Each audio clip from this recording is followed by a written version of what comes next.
Hey guys, this is Mike from Mike Buys Houses. I was recently speaking to a homeowner who was going through the probate process, and she had inherited a property from her parents without a mortgage on it. So she inherited a free and clear property.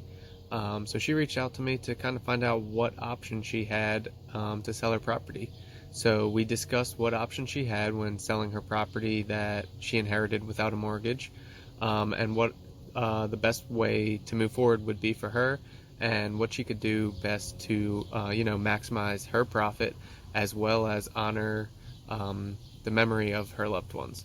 So some of the things that we talked about that are important when inheriting a property without a mortgage are as follows. So when inheriting a house, whether there's a mortgage or not, one of the most important things that I always stress is to just start collecting the paperwork early. It's always super helpful to have all the paperwork available if you need it. So things you're going to be looking for: mortgage payoff statements, whenever the last mortgage statement is, whether that's from years ago, proving that the house is paid off, or a current mortgage statement, whatever you can find.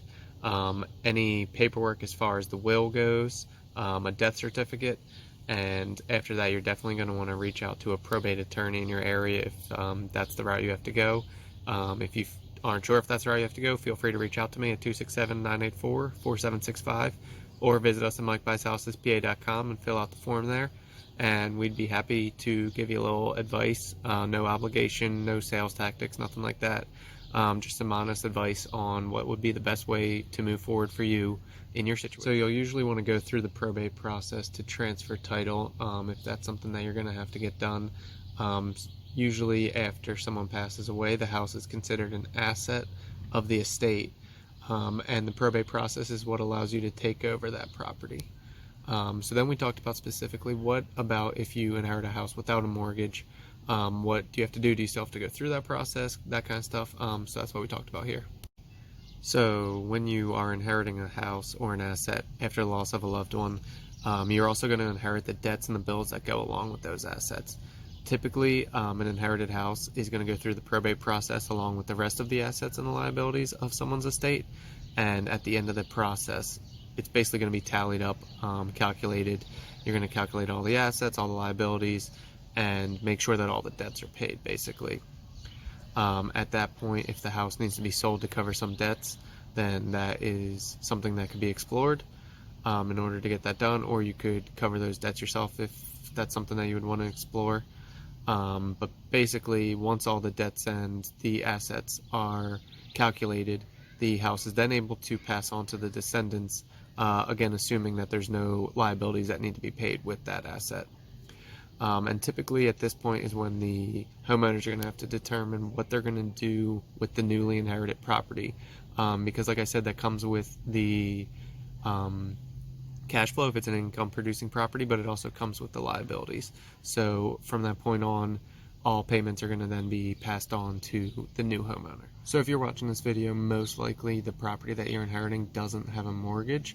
In that case, what kind of things are you going to have to worry about paying?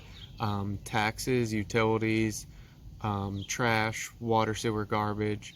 Usually the monthly costs that are associated with being a landlord typically, minus the property, the principal and interest on the mortgage balance. So you're going to have to consider basically the utilities that you're going to have to pay every month while you hold on to this property. So really, after inheriting this house, you have 4 options, and what you're going to do is determine what those monthly costs are that we just talked about and see which option works best for you. So the first option that you have when inheriting a property without a mortgage is to move into it or use it as a family house. Like I mentioned, you're going to have minimal costs because you're only going to have to pay the utilities every month. Since the property is owned free and clear, there's not going to be a mortgage. So it's going to be a cheap way to live basically and get housing. So this is definitely a good option for a lot of people who inherit a house. And a lot of times when we talk to homeowners who are inheriting a property, this is part of the plan, at least at first. The second option when inheriting a property without a mortgage is to rent it out. typically when thinking about renting a property, what you're going to do is take the projected rent that you're going to get and subtract out the principal and interest from the mortgage, and then subtract out all those monthly costs that we talked about.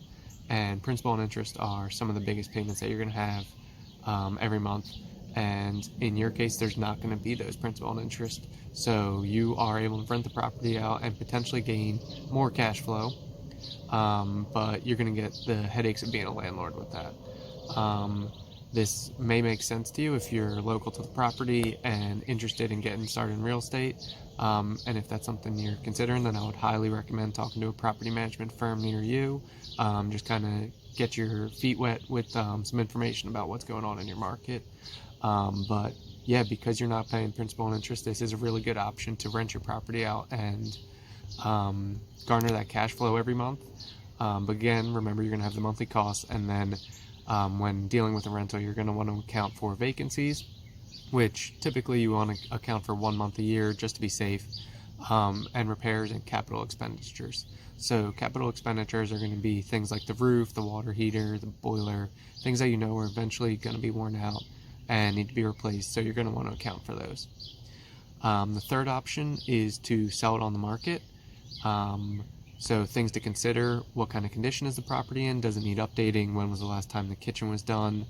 So how is that going to affect the price that you're going to be able to get for the property? Your timeline is another thing to consider. If you're going to be listing with an agent, maybe a few weeks to a few months before you actually close. Typically, when dealing with conventional buyers on the market, can be up to 90 days to close the property from the time you list it, assuming that the property is sold within the first day of listing. It can still take 90 days to close. And then the last thing that you're going to want to consider when listing your property with a realtor is the costs of that. You can refer back to some of the other videos that we've made where we talk about this, but specifically, you're going to expect to pay about 10% of the final sales price in commissions, fees, repairs, getting the house ready, all that kind of stuff. Which leads me to the fourth option, which is to sell it to a home buyer like me. If you're looking for an easy sale on your property, and you don't want to pay commissions, you don't want to pay closing costs, you don't want to pay for any repairs, you don't want to do any of that work, then selling to a home buyer like me at Mike Buys Houses may be the best option for you. And that's because I can also offer you terms for your property, which means that I can pay you over time in installment payments, and this allows me to pay you the most amount of money for your property, even more usually than if you were to list it, and you still get the benefits of working with a home buyer like me, where you don't have any of the closing costs, the commissions, the repairs, anything like that. So if you're looking for the best of both worlds, where you get the most money and you don't have to worry about any of that headache or anything, then reach out to me at 267-984-4765 or visit us at MikeBuysHousesPA.com. We look forward to helping you.